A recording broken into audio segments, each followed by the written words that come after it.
Bonsoir. Salut, c'est Thomas du site Thomas Voix, comédien voix off, et aujourd'hui je vais te parler de bruit de bouche et je vais t'expliquer comment les enlever en post-prod. Alors j'ai déjà fait une vidéo où je te montrais comment tu pouvais les réduire, les atténuer au maximum pendant une prise voix.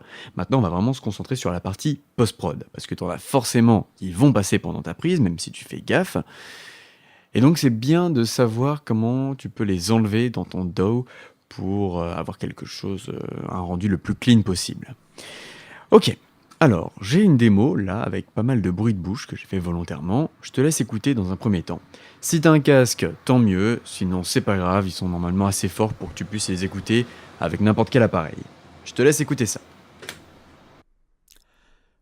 Voici une démo avec des bruits de bouche un peu partout et on va les enlever ensemble.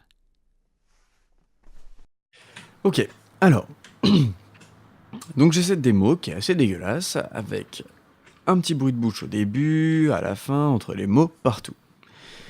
Donc déjà, il faut les repérer. Tu peux déjà les repérer en écoutant ce que tu viens de faire, mais tu peux aussi les repérer visuellement. En gros, il suffit que tu regardes ta waveform, que tu sois sur Audacity, Pro Tools, Ableton, n'importe quoi. Tu vois ton signal sonore, donc ta waveform, et tu remarques que ta voix souvent ressemble à peu près à ça, et que les bruits de bouche ressemblent à des sortes de petits bâtonnets, qui sont parfois seuls, parfois en groupe, et tu en as un peu partout dans cet enregistrement. Alors, par exemple, là tu en as un qui est assez gros. C'est au tout début, quand je prends ma respi, quand je commence à parler. Pour ce genre de bruit de bouche qui sont isolés, c'est assez simple, il suffit tout simplement que tu supprimes la partie en gros, puisque tu n'as pas de voix dessus. Pareil pour la fin, là je vois que j'en ai un qui est tout petit, si je zoome, je m'en rendrai mieux compte. Je peux aussi agrandir ma waveform. Ça change bien sûr pas le volume, ça change juste visuellement l'aperçu que j'ai de mon signal sonore. Je dézoome. Ma voix du coup est énorme ici parce que j'ai agrandi pour pouvoir voir le bruit de bouche, mais ça ressemble à peu près à ça normalement. Et là pareil, je sélectionne ou sur Pro Tools j'appuie sur S pour enlever tout ce qui va derrière. Là j'ai un groupe. Je peux m'assurer à l'écoute qu'il ne s'agit pas d'une voix ou de quelque chose que je voudrais garder. Et c'est pas le cas, je supprime. Pour garder un peu de dynamique, je referme. Idem. Bonsoir. Bonsoir. Et donc, j'ai déjà une partie qui est bien dérochée. Alors, maintenant, ce que je vais faire, c'est une deuxième écoute pour repérer ceux que j'ai pas encore enlevés. Voici une démo avec des bruits de bouche un peu partout et on va les enlever ensemble.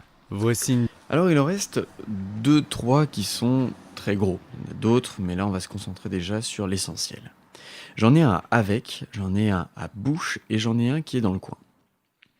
Donc visuellement, celui qui est au niveau de avec et celui qui est au niveau de bouche, je peux pas les repérer comme ça. Celui-là il est un peu plus subtil mais je peux le repérer de loin. Et surtout si tu as l'habitude, tu vois que là c'est ce petit bâtonnet qui est juste là. Enlever ensemble. Enlever ensemble. Avant ça donnait enlever ensemble. Enlever ensemble. Tu entends le petit, ce tout petit clic. Enlever ensemble. Enlever ensemble. Je vais l'agrandir pour que tu puisses mieux t'en rendre compte. Je vais augmenter son volume de 15 dB. Les enlever ensemble. Les enlever ensemble. Voilà, et sans augmenter son volume. Les enlever ensemble. Voilà, et une fois que tu as supprimé, enlever ensemble. Donc là, tu peux encore supprimer les choses de manière brute, même si tu es un peu plus dans la précision. Maintenant, on va passer à une deuxième étape. On va dire les bruits de bouche level 2, ceux qui sont un peu plus chauds à enlever. Donc là, je vois qu'en fait, il n'est pas après ma voix, mais il est vraiment dedans. Et pour ça, je vais devoir repérer un peu la waveform et, on va dire, son cycle. Une waveform, si tu veux, ça se répète souvent. Tu as des cycles, ça change. Mais là, par exemple, je sais que mon bruit de bouche, il est vers la fin du mot avec. Donc là, j'ai mon que de avec. des, des. Et je sens qu'il est dans le coin, il est vers la fin, mais je vois pas vraiment de bâton ici. Donc je vais déjà repérer le cycle et je vois que j'ai souvent une grande baisse et suivie d'un petit zigouigoui, une montée un peu plus longue, et après je repars sur une baisse. Donc mon cycle ressemble à peu près à ça. Et après il change, ça devient autre chose. Je remarque une chose, c'est que toutes les baisses se ressemblent à peu près, mais il y en a une où j'ai un espèce de petit bâton qui est inséré, et en fait mon bruit de bouche ça va être a priori ça. Sauf que je peux pas l'enlever comme ça, parce que sinon je risque d'avoir, on va dire, un effet cut. Des... Je vais te le faire à plusieurs endroits pour que tu t'en rendes mieux compte. Avec des bruits. Donc si tu le fais une fois, c'est pas trop grave. Si tu l'as dans plein d'endroits, c'est pas le top. Donc l'idéal, c'est de supprimer ton bruit de bouche en l'englobant dans toute une partie que tu vas supprimer. Là, comme on a beaucoup zoomé, c'est pas énorme en durée. On est sur 11 millisecondes ou je sais pas quoi, mais c'est très très court. Donc si tu enlèves tout ça, que tu fais bien attention de ne pas enlever les choses en plein milieu, mais que tu les enlèves au niveau d'un niveau nul, je ne sais pas si c'est le bon terme, mais si tu l'enlèves sur la ligne concrètement, tu ne devrais pas avoir cet effet cut. Ensuite, l'idéal, le top du top, c'est même de reprendre un cycle. Donc là, par exemple, j'ai envie d'enlever ce bruit de bouche qui se situe ici. Donc, idéalement, j'ai envie qu'une baisse remplace cet endroit. Et pour ça, sur Pro Tools, je me mets en mode shuffle. Par exemple, je supprime ici. Donc là, tout ça, ce sera supprimé. J'aurai ma baisse qui sera ici, avec de nouveau la montée, etc. Donc là, c'est comme si je supprimais tout un cycle. Je peux zoomer pour être un peu plus précis, agrandir ma waveform. Là, je suis bien au milieu. Et là, je pourrais même être un peu plus ici. Ok. Je supprime, ça revient automatiquement car je suis en mode shuffle. Si je le suis pas, il faut que je le fasse du coup à la main, c'est moins précis. Donc je le refais en mode shuffle et je regarde ce que ça donne. Avec des bruits, avec des bruits,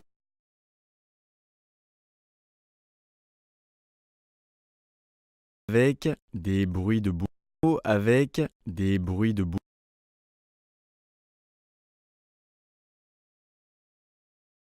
avec des bruits de bouche un peu partout. Ok, on passe au deuxième bruit de bouche qui est le bruit justement sur bouche. Là pareil, je repère tout de suite qu'il y a un petit bâtonnet, une irrégularité ici. J'ai, on va dire, mon cycle, je le regarde de manière un peu rapide, je vois que j'ai pas grand chose ici, pas grand chose là. Ok, donc c'est sûrement celui-là. Pareil, je prends un endroit qui me semble pas mal. Après, il faut que tu essaies et tu verras si tu fais des erreurs, s'il y a des cuts. Un peu par touche, un peu par. Donc là, il n'y a pas de cut, donc il n'y a pas de souci. Mais si par exemple tu en avais eu un, bah, tu reviens en arrière et tu essaies de refaire la même chose en le prenant à un endroit différent, en étant un peu plus précis. Par contre, je remarque que j'en ai toujours un petit qui est présent de bruit de bouche. Un peu. T'entends toujours un tout petit clic. Donc, je ne l'ai pas repéré tout de suite. Et là, il faut que je comprenne où il est. Donc, je zoome à fond. Et là, j'ai ma petite irrégularité. Donc là, tu vas peut-être me dire, mais il y a des irrégularités un peu partout. Par exemple, ça, c'est pas exactement pareil que ça. Ouais, mais tu vas voir que plus t'en fais, et plus en fait, vraiment, le bruit de bouche, c'est ce petit zigouigoui qui est assez agressif, qui est assez brut. Donc là, si t'es comme ça, tu le vois pas tellement, en fait. Mais si tu zoomes bien, tu te rends compte que là, t'as ta petite irrégularité. Pareil, bon là, je fais ça un peu comme ça pour voir. Un peu partout. Et bah c'est pas mal, ça avait pas de cut. Bouche un peu partout. Et bruit de bouche un peu. Et ça m'a enlevé mon bruit de bouche. Je te montre ce que ça donnait avant. Et bruit de bouche un peu partout. Et bruit de bouche un peu. Et bruit de bouche. Donc t'entends vraiment le pit en deux temps. Des bruits de bouche un peu partout. Des bruits de bouche un peu. Des bruits de bouche. Et après. De bouche un peu partout. Ok, voilà, bah écoute, j'espère que ça te sera utile. Il y a une dernière façon de les enlever que j'utilise pas personnellement, c'est ce petit crayon. A priori, ça marche. Je connais quelques ingé-sons qui bossent comme ça. qui préfèrent. Donc par exemple ici, tu vois, je sais pas, ton petit bruit de bouche ici, le tout petit qu'on avait tout à l'heure, et ben tu repasses rapidement au crayon dessus. Un peu partout, un peu partout, un peu partout. Et en effet, ça l'enlève, c'est pas mal aussi. Voilà, et ben écoute, n'hésite pas à poser des questions si quelque chose n'était pas clair. J'essaie d'être assez lent sur le Pro Tools pour que tu puisses avoir le temps de voir ce qui se passe, mais si j'oublie des choses ou que tu me vois faire une manip, t'as envie de connaître le raccourci ou n'importe quoi, n'hésite pas à me demander ça. Et puis bah, je te dis à bientôt. Salut, salut!